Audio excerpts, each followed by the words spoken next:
Thanks everybody for joining us today to this panel. I'm really excited to be here. As you know, my name is Rofe. I work for Thunes, a global payment infrastructure provider, and I'm going to be your moderator on this fantastic session today. Now, before we get started, I actually wanted to hand over to our wonderful panelists just to give a little bit intro so we know who's talking today. And also, I just wanted to make note, it's great to see some females on our panel today. And perhaps, Ugnė, you can start off with a brief intro about yourself. Sure, thank you so much. Ladies first, always. So I think as some of you already know, my name is Ugnė Buračienė. I lead a Fintech company called Payabl. We're a group of companies providing payment services and banking services to our merchants and clients alike. We consider ourselves the Lego of the payment industry. We really have all of the tool sets in our stack to provide services that we need, the merchants already need. And I myself come from the payment industry almost 15 years, 16 years actually. So from the technology side and then moving on for the regulated side and working for acquirers, payment service providers alike. So I hope that the session will be insightful and interesting for the audience. Hello everyone, thanks for coming here. I would like to thank the organizers for this invitation.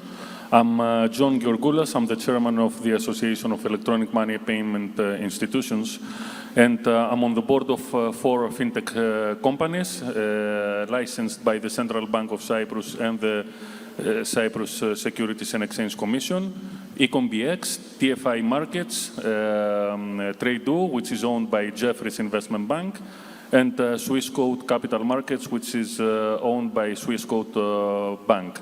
Before that, I used to be on the board of the Cyprus Securities and Exchange Commission. Thank you.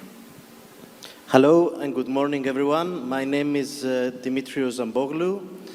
I've done a successful exit from my previous job, which I was the group CEO of an online broker. Prior to that, I had the pleasure to work in the board of some of the largest online brokers in the world, and I was the team lead of the first crypto exchange in Switzerland.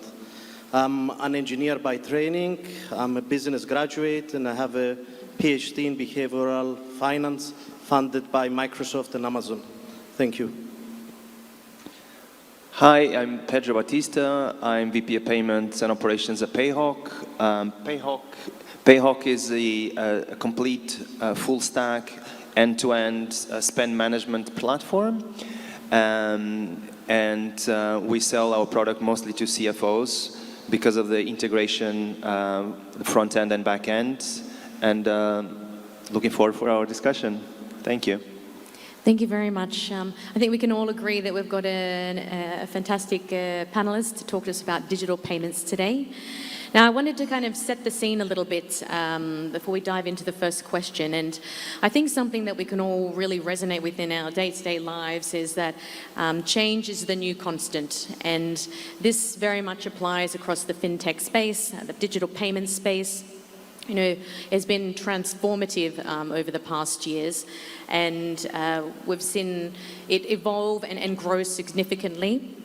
I think I've read recently that 9 out of 10 people have used a digital payment method of sort. A report by WorldPay recently said that the top online payments worldwide for 2023 and digital wallets came in at 49%. So there's no doubt that the industry is significantly growing, and we're going to touch on all of this today. And I think the first question I wanted to kick off with was, you know, digital payments are moving fast. Why do we think they're moving fast? And perhaps, Pedro, you can start with us, give a bit of an insight from a B2B perspective. Yeah, so I think the main things that are driving how the digital payments are evolving is customer demand. So this has mostly been driven by customer demand, where it's shaping the product proposition that companies like ourselves offer to the ultimate client. And in the background, you have regulators and financial infrastructure in the background trying to cope with that, how the payments are evolving. So very specifically, we built wallets as well, digital mechanisms that have a fully automated solution for our clients. from the spend all the way to connecting with the ERP. And then we see how the future is also evolving. And so we've been part of discussions around stablecoins and CBDCs. But in more the short term, we're seeing that more and more the prices are coming down. The prices of using key pieces of infrastructure are coming down. And we also seeing that digital payments are becoming obviously instant. And even now we're seeing cross-border evolution of real-time payment mechanisms that are interoperable. And case in point can be in Southeast Asia, where there's few regulators that kind of working together to bringing cross-border payments to the real-time space. So we're seeing this at a domestic level. We haven't seen this at scale on an international standpoint, but we welcome all of the cross-border element into bringing real-time payments into the equation. This is where I think, on a short-term perspective, the most amount of evolution is going to come to. And so I think we welcome that financial participants can bring that into fruition.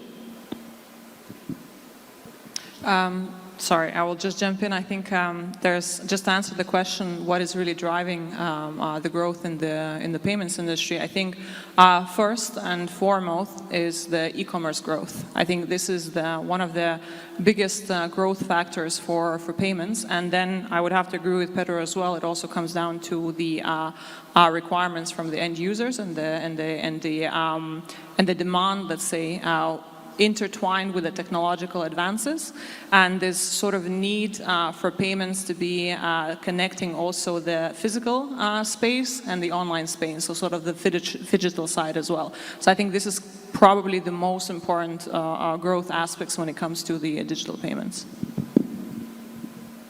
I think the answer to this question is pretty simple.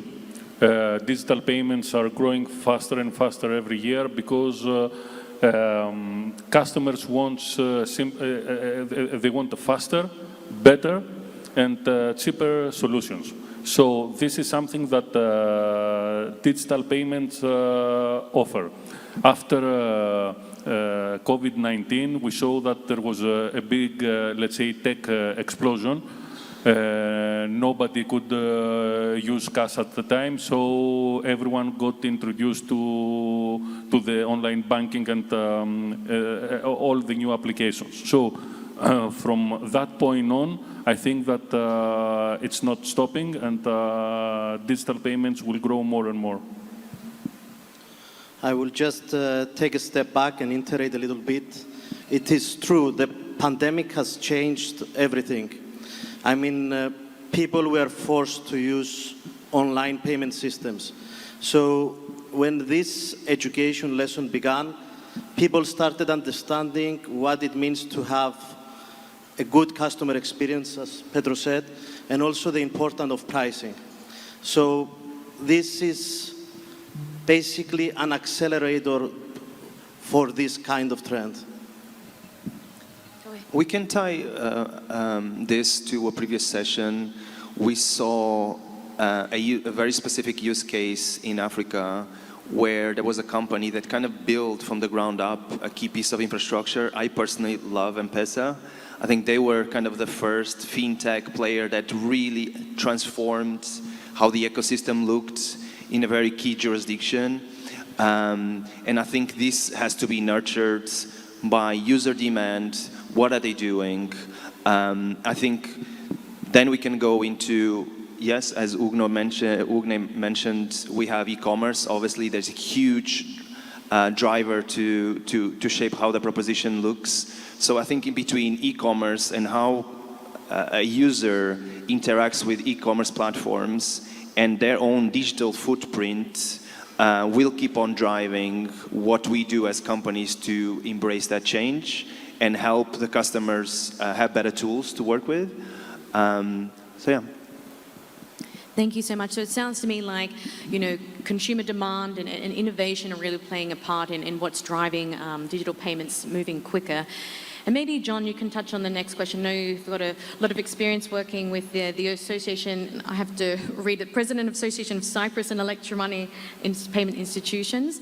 And in your time within this, and what sort of innovations have you really started to see over the past couple of years across the digital payment space? There are a lot of innovations going on from contactless payments to AI tools, and I would stick on that. I would say that the use of AI is starting to transform our industry. What is coming next, I cannot even imagine. The use of the chatbots to our applications have started realizing what are the customers' habits. The use again of AI in the fraud detection space is getting bigger and bigger. So new technologies are coming up, but I think that AI is the one that will make the biggest change. I can continue. I will be a little controversial here because there is a lot of innovative technology in the payment space and in general in what is happening around us. But to be honest, in my honest sort of humble opinion, that the payments are very, very similar as they were before. It's just that we are fixing issues that have not been fixed before. So if we're talking about cross-border payments, we're trying to fix it with instant payments, right? AI is not something that suddenly appeared and that now we're just talking about it and that payment companies are not using. We're always using machine learning to identify fraud, to monitor transactions. So for me, AI is just sort of a further development of what is already happening in this space, right?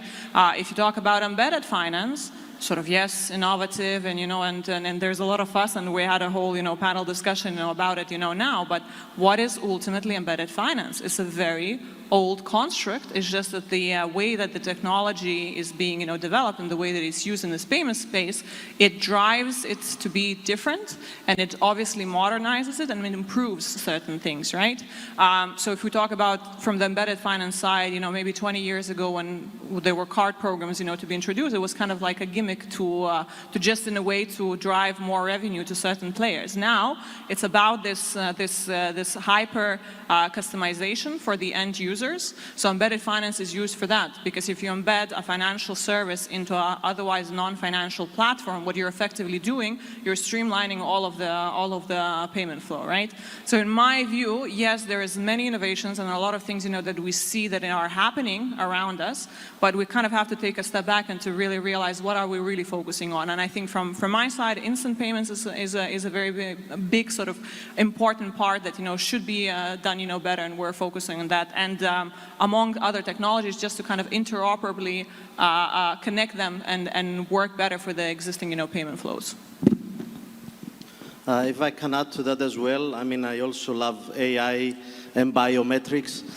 7 years ago, Amazon has released a YouTube video of someone entering a shop with its mobile phone, selecting its groceries, putting them in the small carry box and just touching his mobile phone and leaving and going out. I mean, that was amazing because this showed what the world would look like. And we've seen a couple of weeks ago, Whole Foods with just their palm, with just using your palm, you can register your palm. You're just entering the shop. You can select anything you want. And in the background, you have machine learning, deep learning, and then you can exit the shop without needing to talk to anyone or checking out your items using a machine. Another topic I'm also fascinated about is the blockchain evolution and the cryptocurrencies.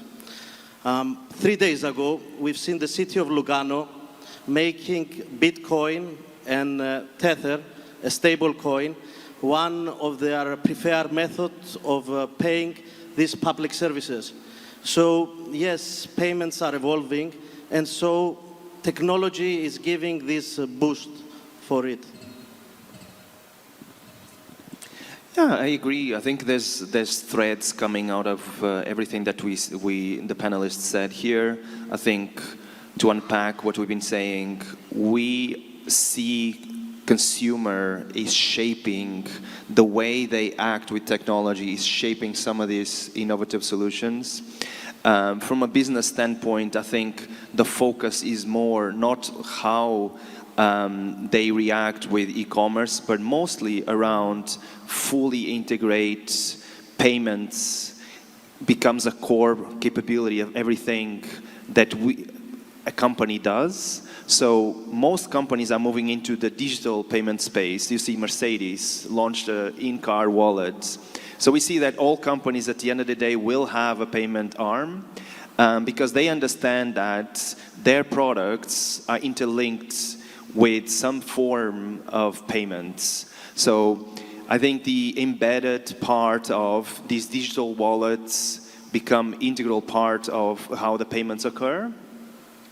I don't think we've seen kind of how that's gonna work from an acceptance standpoint, but we see more and more that every single company has a digital payments arm. So that is a core part of what companies are trying to do.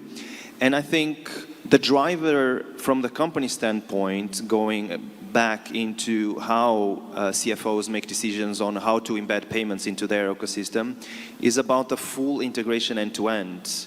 How do you not take paperless, cashless out of the equation, and you have a full end-to-end embedded solution that goes from the spend all the way to the back office function. So I think that from a B2B standpoint is what is really shaping innovation. From a B2C standpoint, I think it's price, their consumer behavior, how they travel, how seamless it is to use payment mechanisms. Obviously, we're already talking about a cashless world. There's a few markets in which we're not there yet. But I think obviously the trend is that at some point we'll have fully cashless and digital payments that are interoperable in several markets. I think that's kind of the trend over 5-10 years, that all of these in-country wallets will become interoperable with other markets. I see that trend happening. This is probably a 10-year plus, I think, initiative. But that for me is kind of how the future looks like from a digital payment standpoint. Yeah, I think there's definitely some exciting things happening from an innovation perspective, and you know, how our customers pay, how they interact with brands is all very much changing and helping to really drive this forward. So I think we've touched on some really interesting topics, and I think they're all exciting and new and part of what the future holds. But I think we wouldn't go amiss without mentioning some of the challenges that we come across in our industry, and there's many of them. I mean, the likes of cross-border payments, for example, you see that they're still slow, they cost a lot, you know, they're non-inclusive, just to name a few. And I read an article by the Payments Association recently, and they said our biggest competitor is incumbent technology, and I think Ugnė touched on this as well. So I'd really like to hear from our panel today, what are some of the challenges across the industry and what we really need to do to grow and overcome these. And maybe Ugnė, you can kick off. I know you at Payabl you work with a lot of merchants, so perhaps merchants you can, and companies and payment service providers alike. Yeah. So maybe you can help us understand a bit more some of the challenges you see and what we need to do. If to group, I suppose the challenges, because we do work with merchants, we work with payment service providers, we work with modern industry clients as well to service them. I think technology does play a crucial part, the distribution of the technology is kind of distributed by the players, right? So if you look at it is very important that you know that all of the financial players in the chain of in the value chain of providing the service are playing their own each part. In most cases, banks are not capable to do that due to the technology. So that is where payment technology companies like ourselves, fintech companies like ourselves, come and kind of fill in the gap. But for sure to make everything interoperable and to make it, as smooth for the end consumer and for the end client, paying, it's still quite a challenge. And the other challenge, which is, I have to kind of say that, it's one of the more boring ones, but you still have to say compliance and risk is still a very big challenge, and it will continue to be, and especially in the embedded finance space. Because if we're saying that, we're moving into this physical/online, digital, space, where the lines are very blurred in terms of who provides the service, by which ultimately, where does the consumer, for example, complain, when something happens. It's very important that that part is taken care of very well, the compliance and the risk part, because ultimately then the value to the consumer might be lost. I think we're seeing these challenges, especially from the embedded finance side. There was a lot of talks, from embedded finance, panel today about, the Solaris of the world and whatnot. And unfortunately, in the last, years, there were clear, examples of how, the regulatory side and the compliance side failed the end consumer, and where basically the regulation was not, let's say, up to par to monitor and to do these things. So I think this will continue to be a very big pillar of which all of the payment institutions and, PSPs and fintech and payment companies alike have to look very closely, and to make sure that we do not provide services that are completely, fully secure and compliant with what we want to do. This is a very interesting topic, and I agree with Ugnė was saying. I think to complement this, I think companies are evolving their offering to cope with innovation happening from a consumer standpoint.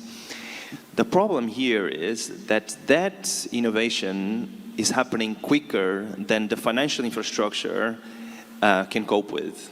I think this is the problem. This is what's causing the friction with regulators and even incumbents, is because the financial infrastructure was not designed to cope with all of this innovation.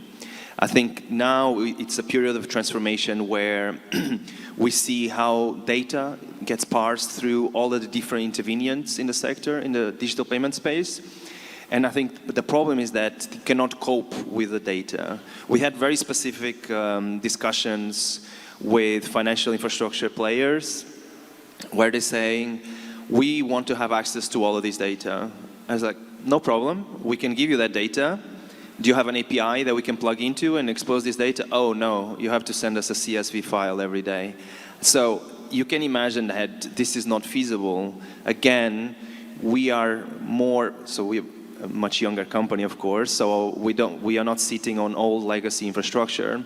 So I think, not to transform this conversation into a regulatory bashing exercise, is the piece of infrastructure that's coping with all of this innovation is probably 20, 30, even 40 years old. So naturally, there is a bit of infrastructure evolution that we need to expect in order to cope with all of this innovation that's happening in the front end that interacts with the consumers. I think that's the key friction that we need to evolve. I think all players have a vested interest to be as transparent as possible, help in shaping regulation and shaping how the future of technology would look like. And I think the regulators, from my experience, are wrapping their heads around it, and they want to embrace that. But I think we cannot set ourselves for failure to think that this is going to be solved in 6 months. This is a huge transformation ongoing. Even in central banks and their digital footprint, and how do they interact with intervenients that have direct clearing mechanisms, for example. So it will take us a bit of time. I would say this is 5 to 10 years that we have in front of us. But the good news is that the regulators having key hires to lead and spearhead all of these initiatives. So that's a good answer. That's a good answer, is the regulators and the key intervenients of the financial infrastructure they want to get there. So I think this is very welcome by all the market participants like ourselves. I think I will just add something that sort of caught my attention when you were talking. So you mentioned one thing, which is transparency. which is very important. And I do completely agree, that there is a part for the regulators, to play in all of this. But actually, it's more than that. It's about an open discussion, an open collaboration with all of the parties involved. And this is how you create transparency till the end consumer. And this is where you limit actually your exposure and issues in terms of compliance and risk. So I think if we're going to this more transparent and more open environment where all of the parties collaborate and discuss and find solutions, I think this is a very important part. I would like to say that there is transparency, and it's an obligation for the payment institutions to have transparency. So I would say that our companies are transparent anyway. But for me, I think that there are 4 major challenges when it comes to digital payments, and especially the payment institutions. Of course, the first is regulation. Regulation keeps changing and evolving. After PSD2, we have immediately, we are coming to PSD3. The regulators are trying to understand the digital payments space. And of course, the national competent authorities cannot really, all of them, understand what is going on in the same way as ECB is understanding. So maybe the competent authority in Cyprus understands better than the competent authority in Poland, let's say, for example, or vice versa. Second, a big challenge that comes to my mind is corporate governance and culture. This is a space that we need to take into better understanding. We saw what has happened to companies like FTX and Binance, and this is something that we should avoid. We need to engage our board members into better governance practices. And especially now, we saw what happened some weeks ago with OpenAI and the failure of what has happened there in terms of governance. Third, I would say that the global competition between banks and payment institutions is another challenge that we need to be focused on. Traditional banks should understand that they need fintech, they need to collaborate with fintech, and fintech companies need to understand that in order to move forward, they need to have some players, big players on their side. So this is another challenge in order to survive for many of the fintechs. And one last point, a last challenge that comes to my mind is ESG practices. It's a subject that lately ECB and the regulators have touched upon. Big banks are obliged to provide papers on what they do with regards on ESG. Smaller companies and payment institutions are not till now. This will be a challenge in the future, and I think that we should look up to it more carefully. I would agree with John that governance is important, and of course, as all financial institutions are, you are transparent with your clients. But what I meant in transparency is very blurred when the financial aspect or a payment is embedded in a platform that actually has no inherently financial elements, right?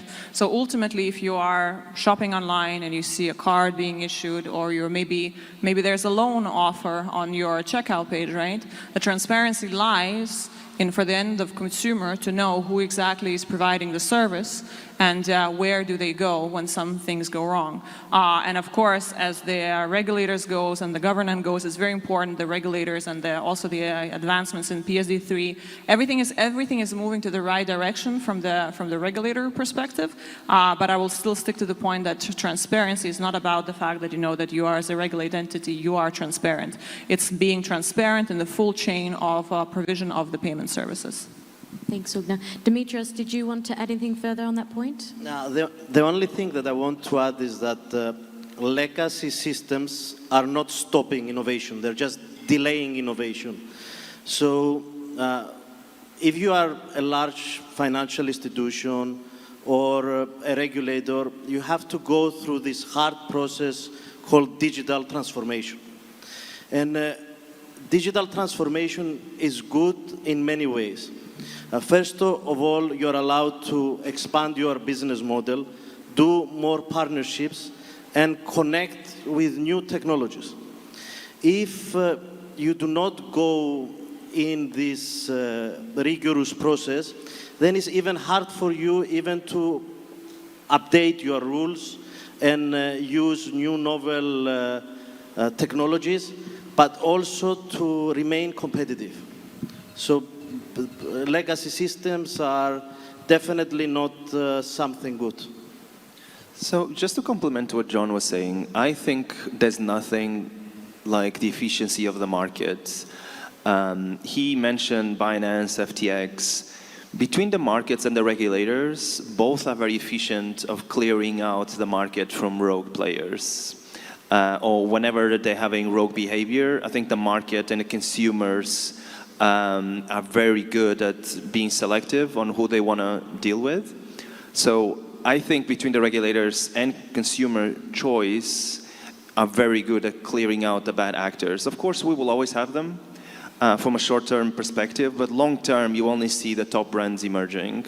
So you will see that there was a lot of e-commerce players, there's a lot of fintech players, but you see long-term, the best will survive, I think.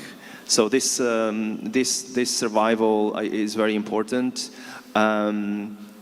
So you're survival is important, but also consumer survival is important as well.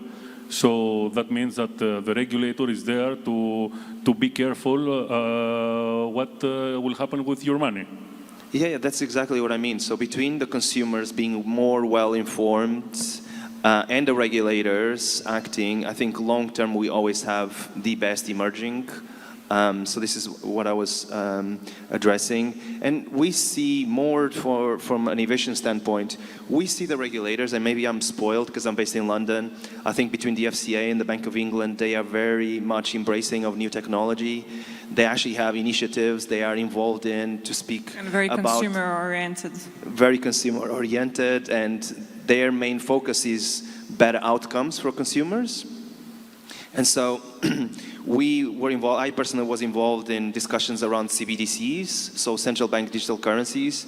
And we know that the regulator is involved. They have someone already inside the regulator thinking about these things and welcoming participants' ideas with key initiatives to wrap their heads around this and how can they spearhead that and own this.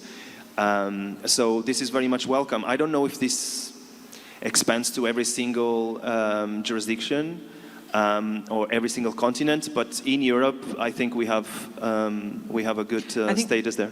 I think I agree with you that Europe and UK, I think, is pretty much at the forefront. UK, especially when it comes to consumer payments.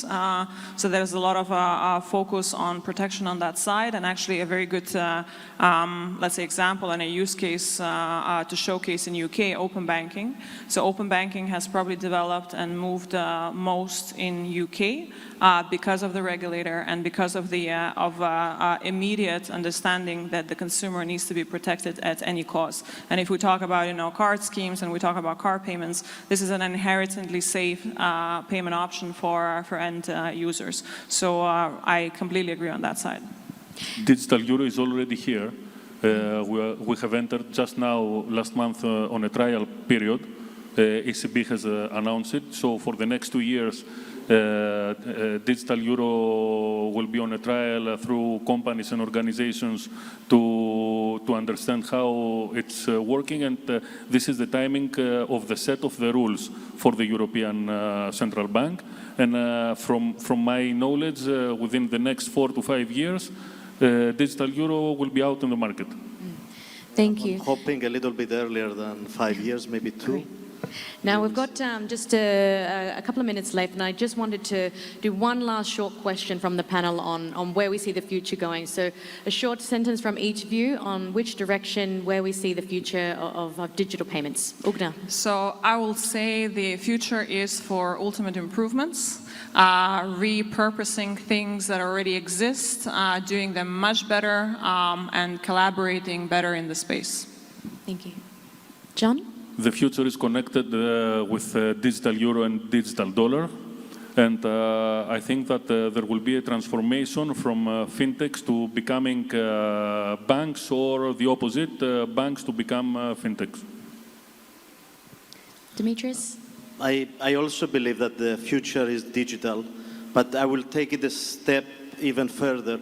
So in the future, you will be able to exchange any commodity or any asset you have with another asset or commodity.